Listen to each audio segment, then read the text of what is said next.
Hej, jag heter Peter Svamo och är läkare på Stadskliniken. Att gnissla eller pressa tänderna är ett vanligt problem som ofta sker omedvetet, antingen när vi sover eller som ett sätt att hantera stress under dagen.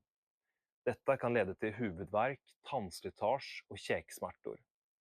Bruxism är vanligt i alla åldrar och många upplever det under stressiga perioder i livet. De som gnisslar tänder på natten vaknar ofta med ömma käkmuskler, medan de som pressar tänderna under dagen märker symptom först mot kvällen.